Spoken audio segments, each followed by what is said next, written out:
ਮੀਆਂ ਦੇ ਨਾਰੇ ਵਜਣੇ ਜੀ ਵਜਣੇ ਨੇ दोबारा रंग सजने दी सजने जे शहीदों का शहर सरगोदा है यार वो बोंड मार लौड़ियां पीटीआई मुर्दाबाद ओए होए होए होए के आदे पे हो जिंदाबाद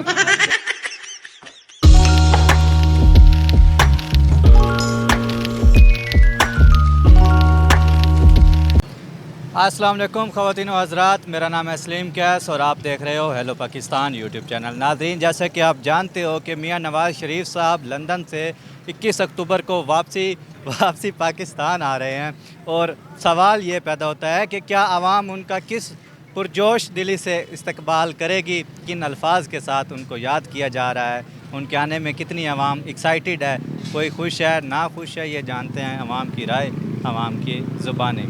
तो चलिए वीडियो को शुरू करते हैं। अस्सलाम वालेकुम जी वालेकुम सलाम। सर जी, मियाँ साहब आ रहे हैं वापस पाकिस्तान है जी जी हाँ जी ज़रूर इस्तकबाल करन जाओगे? जी जी इंशाल्लाह ज़रूर जावांगे जी। पीटीआई ते नज़र भी कोई नहीं आ रही जो मियाँ साहब का उन्होंने नाम सुनया थे। गरीब बंदे लुट गए ने, मर गए ने। मियाँ साहब आन के तो पाकिस्तान दोबारा शेर होना जी। जी ओए अच्छा, मियाँ साहब दे आवन दी इतनी तुहानू खुशी हो रही है? बहुत खुशी हो रही जी। ये सरगोदा शहर शेना का शहर है, ये है ही नून लीग का गढ़ है। पीटीआई का तो नामो निशान नहीं है सरगोदे दे विच। नहीं हुण बड़े पीटीआई दा जगह जगह ते पीटीआई भी फैल चुकी है। नहीं जी नहीं, इंशाल्लाह आने वाले वक्त जी पीटीआई का नामो निशान नहीं होना, मियाँ मियाँ होनी है हर पासे। फिर एक नारा ते मार दियो मियाँ दा। मियाँ दे नारे वजने जी वजने ने दोबारा रंग सजने दी सजने जे मियाँ दे नारे वजने जी वजने जे। लो जी शेर आ रहा है एक बारी दोबारा 21 अक्तूबर ਨੂੰ इंशाल्लाह सरगोदा ਦੇ ਵਿੱਚ ਵੀ आएगा। अस्सलाम वालेकुम बाबा, किदे? वालेकुम सलाम। पंजाबी हो के उर्दू? हाँ पंजाबी। अच्छा, मियाँ साहब आंदे पे हाँ इस्तकबाल करोगे? जरूर करना तो चाहिए। लाहौर वैसो? जाना तो चंगा।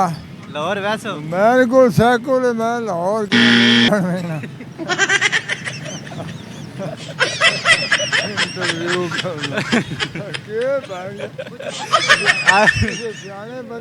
बाबा जी तन किराया दिता जावे बात वैसे? मैं किराया मैं साइकिल कोल मैं नहीं किराया लैन दी। नहीं ड्राइवर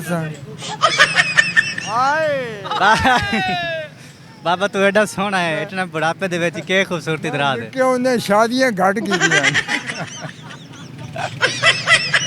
के मतलब है तो शादियां कर कितनी करनी चाहते हो? नहीं शादी ओए पुत्रा बालां नु आजकल वो शादियां वजानियां ना। ए तू देख के गल करो बाबा, ए तू मेरे हाल ते कैमरे हाल। इतने जोगे होंदे नहीं ना शादियां हाल भाई दे ते बस सेहत खराब हो जाती है। मेरी माशाल्लाह 70 साल उम्र है। अच्छा, कितनी शादियां कीतियां ने? 5 साल दा ना मेरे 6 पुत्र ते 2 धियां 8 बालां दा प्यो आ मैं। अच्छा, लगदा ही नहीं बाबा इतना तू जवान। मैं को टट्टू आदमी है, पक्का फकीर हां। ए कहंदे फकीर हो? मैंने शौक आ फकीर दा। हुसैन जी में जी ए क्यों है भाई? नहीं कहंदे फकीर हो? ओए अल्लाह दा मलांगा यार, अली दा मलांगा और क्या। अली दे नाम दा एक नारा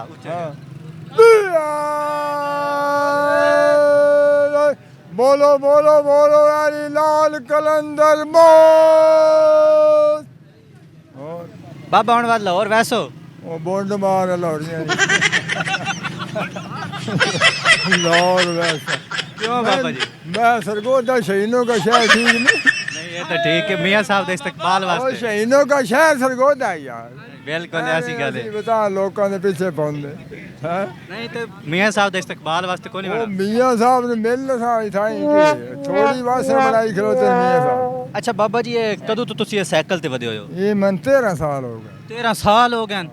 ना कोई पेट्रोल दी टेंशन, ना कोई बिजली दा बिल है इधर? ना कोई भुख ना कोई रज ना कोई लेनी ना कोई देनी, ना किसी गांडू दी कोई आस ना उम्मीद।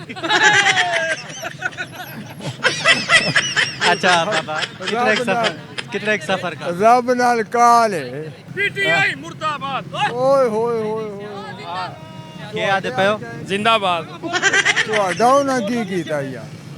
अच्छा बाबा, कितना एक सफर कर लेंदे हो साइकिल ते? मैं जिन्ना आखे पुत्र उन्ना कर लेना सब। चल बा चलिए लाहौर। चल ओ नहीं, साइकिल दा सफर है लुडे वाला, साइकिल दा सफर है शाहपुर, साइकिल दा सफर है सिलाली फरूका, ਬੁਲਵਾਲ ਸਾਈਵਾਲ ਮਿਠਿਆਣੇ ਦਾ ਡੇਰਾ ਮੈਂ ਇੱਕ ਬੰਦੇ ਤੋਂ ਪੁੱਛਿਆ ਉਸ ਮੈਂ ਆਖਿਆ ਮੈਂ ਮਿਠਿਆਣੇ ਦੇ ਦਾਰੇ ਤਾਈਂ ਮੈਂ ਗਿਆ ਇਸ ਸਾਈਕਲ ਤੇ मैंने एक बंदा था बाबा तेरे आ रहे वो आता मैं साइकिल ते मियां साहब दा इस्तकबाल करन वैना मैं बस मेरे को ना करवाओ ये जाने तो ना दी कम जाने तो खुदा जाने मैं इन पार्टियां वाले ना कोई बेली ना कहंदे बेलियो मैं अल्लाह दा बेली हाय हाँ। अली दे नाम दे एक वतन आ अल्लाह दा पांच नारे पांच तने वाला किनारा हैदरी ठीक है बाबा बड़ी मेहरबानी